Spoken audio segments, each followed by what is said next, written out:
مساء الخير، اخبارك يا رب تكونوا بخير. معاك دكتور احمد عادل عطله، استشاري نساء وتدريبات متاخر الانجاب وتجميل نساء جراحي. عايز اوضح نقطه مهمه برضه النهارده نتكلم فيها ان شاء الله فيما يخص موضوع الفايبرويدز او الليومايومس. انا كنت عملت قبل كده فيديو كامل بتكلم فيه على مشاكل الاورام اللي فيها كامله، مشاكل بتاعه رحم المهاجره، واتكلمت على اسباب بتاعه رحم المهاجره واتكلمنا على الموضوع ده كويس قوي. بس انا عايز اقول هنت صغيره ليها علاقه بمشكله الاورام اللي فيها. في بعض السيدات بتيجي تقول يا دكتور انا بعد ما اتجوزت فتره حملت الحمد لله عادي والدنيا كانت جميله. بعد شويه خدت ادويه وخدت حاجات معينه حمل عشان مش عايز احمل تاني وادي نفسي فرصه عشان اعرف اربي البيبي الاولاني كويس. فبعدها فتره فكرت ان انا ارجع احمل تاني، ففوجئت ان انا عندي اورام ليفيه. لما جيت عملت فحص حاولت مره واثنين وثلاثه، بعد ما وقفت الوسيله حاولت شهر اثنين ثلاثه، حاولت 6 شهور، بقى لي سنه بحاول مفيش اي ريسبونس. فبعد ما عملت سونار قلت اشوف الدنيا اخبارها ايه، فوجئت ان انا عندي مجموعه اورام ليفيه. هنا طريقه التعامل مع الاورام اللي فيها بتختلف حسب السن وحسب رغبه الست، انت عايزه ايه. بمعنى النهارده لو واحده جايه سنها صغير، عندها حاجه و30 سنه صغيره، تمام، دكتور انا عندي اورام ليفيه وعندي مشكله وعايز احمل. هنا طريقه التعامل مع الاورام الليفيه بتعتمد على ان انا بدخل جراحيا او بالمنظار بعمل ازاله لهذه الاورام الليفيه، عشان خاطر انا محتاج ان انا احافظ على الرحم عندها عشان يبتدي بعد شويه يقوم بوظيفته الطبيعيه انه يقدر يحتضن مولود او يحتضن جنين، وان شاء الله يبقى في مولود الفتره الجايه اللي انت بتدوري عليه هو موضوع الحمل. طيب ماشي، لو انت النهارده جيتي وانت مثلا عندك 47 48 سنه، معاكي اولادك ربنا يبارك فيهم، كل حاجه عندك تمام، وعندك مجموعه اورام ليفيه، انا وانا بعمل لك العمليه في الحادث دي ممكن الجا ان انا اقول لك هنعمل استئصال كامل لو انت عندك هايبر استروجينيا او عندك ارتفاع معدل هرمون الانوثه بزياده عن المعتاد شويه. ليه؟ لان في بعض الحالات بيكون عندها نزيف مستمر، ومش هتشتكي بس من موضوع نزيف، هي بعد شويه هيبتدي الموضوع ده ياثر على صحتها عامه. يعني هي مش هتيجي تقول ان انا عندي نزيف وخلاص والموضوع متماشي، لا، شويه شويه بيبقى في حاجه اسمها هيموراجيك انيميا او انيميا نزيفيه نتيجه فرط وزياده في الدم او النزيف المتواصل عليه نتيجه وجود اورام ليفيه في الرحم. طب هل كل الحالات هعمل لها استئصال؟ قال لك لا، في تكنيكس وطرق كتيره جدا موجوده دلوقتي، ان انا بعمل حقن، بعمل لايجيشن لارتريز مغذيه للرحم والى اخره من الكلام ده، فاقدر اعمل كنترول على الموضوع ده عن طريق اللابروسكوب، مفيش مشاكل فيه. بس عايز اوضح نقطه، ان في حالات بتيجي تقول دكتور انا كان عندي اورام ليفيه ورحت عند الدكتور وشال الاورام الليفيه وحملت، وبعدها ب3 4 سنين حصل عندي اورام ليفيه تاني. فهو الدكتور كده ما شالش؟ لا يا فندم، الدكتور شالك الاورام الليفيه اللي موجوده عادي جدا، بس مشكلتك ان انت جسمك عنده قابليه لتكوين اورام ليفيه بس، ودي حاجه ليها علاقه بالجينات وليها علاقه بالهرمونز. فانت مهما عملنا الاجراء ده اكتر من مره هتكون فرص ان هذا الوضع يتكرر عندك مره واثنين وثلاثه وعشرة عاليه. فبنيجي دايما نقيم الحاله، هل الحاله دي سنها صغير، she is seeking to get pregnant، عايزه conception، she would like to conceive. هنا بقول لها لا، احنا هنضطر برضه نعمل نفس الاجراء ونعمل ازاله الاورام الليفيه عشان خاطر نحافظ على الرحم وندي فرصه الحمل. طب انت النهارده الموضوع عندك بقى زياده جدا وعندك مشاكل منه، فبعرفك ان انا لو هشيلها وهابقي على الرحم عشان اديكي فرصه للحمل. طب انت النهارده سنك كبير ومش بتدوري على موضوع الحمل، والموضوع بقى مأثر على حياتك الاجتماعيه وحياتك الزوجيه، ودايما في نزيف في مشاكل وانت مش عارفه الوضع ايه دلوقتي، هل دي بيريد ولا مش، وكمان حتى البيريد عندي مش متظبطه او مش منتظمه. النهارده عندي 39 40 41 42 سنه، في الرينج ده بيبقى فيه نوع من انواع الفلاكيوشن في الهرمونز، فانا مش عارفه ايه الوضع بالظبط. فبنيجي نقول لك ساعتها بنديك الخيار، يا اما احنا ندخل نعمل لايجيشن او نعمل ربط للشرايين الاساسيه المغذيه للرحم وندي فرصه لعل وعسى ان الجسم يستجيب وكميه النزيف تقل نتيجه ان انا قللت في التغذيه الدمويه اللي واصله للاورام اللي فيها المغذيه ليها، لان هي بتتغذى بنفس التغذيه الدمويه اللي واصله للرحم.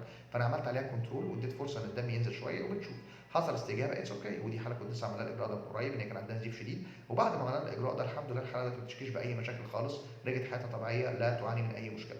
مع ان كان ممكن اسهل قرار ان انا اعمله ان انا ادخل اعمل ازاله للرحم، لكن مش لازم. ان في نقطه مهمه ان احنا دايما بنحاول نبص على السايكولوجيكال افكت بتاع البروسيجر او الاجراء اللي بعمله على البيشنت نفسها.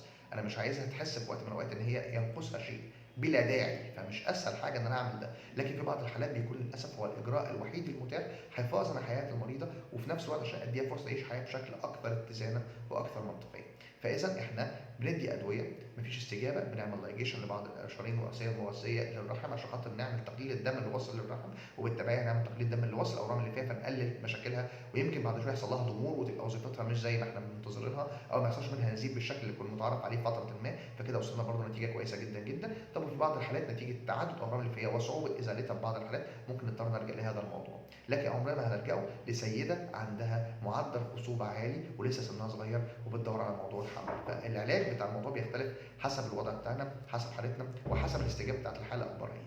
فدي نقطه ناخد بالنا منها كويس. كويس قوي قوي، وبقول دايما ان مش في كل الحالات بيكون الاجراء الافضل او الانسب هو الازاله التامه للرحم. وبرده نقطه عايز اقولها مهمه، ان انا حتى لو هعمل ازاله للرحم مش بالضروره ان انا اعمل كومبليت او توتال هيستريكتومي، مش لازم اشيل الرحم كاملا. في بعض الاحيان بنبص نشوف اخبار المبايض ايه، لو لقينا مبايض كويسه ما عندهاش اكياس مفيش فيها مشاكل، بتقوم بوظيفتها الهرمونيه بشكل جيد بعيدا عن وظيفتها الخاصه بالخصوبه وهي تكوين بويضات، لقيت عندها كل حاجه تمام، بنسيب المبايض.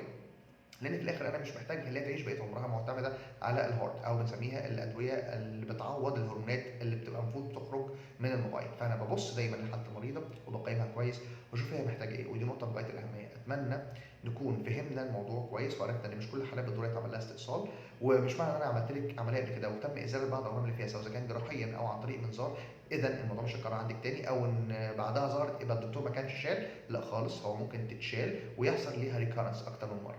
وخلي بالنا من حاجه مهمه جدا، ان اغلب السيدات اللي بيكون عندهم موضوع الاورام الليفيه ده بشكل زياده شويه، لو بصينا للشق العائلي الفاميلي هيستوري هنلاقي ان ممكن مامتها اختها خالتها كان عندهم نفس المشكله، وبرضه بتتكرر كتير. وناخد بالنا من الحته دي كويس قوي، ان بيبقى دايما السيدات اللي عندهم هايبر استروجينيميا وعندهم البريد قعدت فترات طويله بعد السن المتعارف عليه لانقطاع الطمس استمرت بعدها في دوره بتنزل، ده بيكون بالنسبه لنا حاجه مقلقه شويه، لان بيكون عندهم ارتفاع في فرص ان يحصل عندهم لا قدر الله اورام سرطانيه. فناخد بالنا من الحته دي كويس قوي قوي. والسيدات اللي بيبقى عندهم فايبرويدز بطلب منهم دايما يعملوا حاجه مهمه قوي اسمها الفحص الذاتي للثدي، لان الفكره كلها ان الاورام الليفيه مش بس ممكن تكون في الرحم، ممكن تكون فايبرويدز او هنقول فايبروسيستيك ديزيز او اورام تليفيه ممكن تبقى ظاهره في اي مكان في الجسم. وبقول لكم عشان ما تقلقوش ان الاورام الليفيه اورام حميده، مش بالضروره ان هي عشان عندك معناها انت لا قدر الله هيحصل عندك حاجه وحشه، لا خالص، هي اورام حميده، وفرص او احتماليه تحول هذه الاورام من اورام حميده لاورام خبيثه تكاد تكون منعدمه، قليله جدا جدا جدا. فمفيش قلق منها، لكن بقول لك حافظي على نفسك وتابعي نفسك اول باول، لان دي هتفرق معاكي كتير وهتسهل على دكتورك او دكتورتك لما تيجي تتابع الحاله بتاعتك وتشوف ايه الاجراء المناسب ليكي، ان هي تقول لك انت بالنسبه لك ده الوضع الامثل. ولما قلنا قبل كده كذا مره في فيديوز، لما بنستشف وبنكتشف المشكله بدري فرص العلاج بتكون افضل وطريقه التعامل معاها بتكون احسن، وبنوصل لنتائج افضل بكتير من ان احنا نتاخر ونهمل المشكله عندنا فترات طويله. اتمنى انكم استفدنا من الفيديو. ثانك يو سو ماتش فور واتشنج. ميرسي جدا جدا ليكم. هتلاقوا يا جماعه الفيديوهات بتاعت الجراحات كلها موجوده ان شاء الله، او العمليات نفسها هتبقى موجوده على الشانل بتاعت اليوتيوب، لان طبعا هنا البوليسي بتاعت التيك توك ما بتسمحش ان انا احط الفيديوز او المناظر اللي فيها دمويه شويه، فهتلاقوها موجوده ان شاء الله على الشانل بتاعت اليوتيوب او الشانل الحمراء يعني. اوكي، ثانك يو سو ماتش فور واتشنج. ميرسي جدا جدا ليكم وربنا يحفظكم جميعا. باي باي.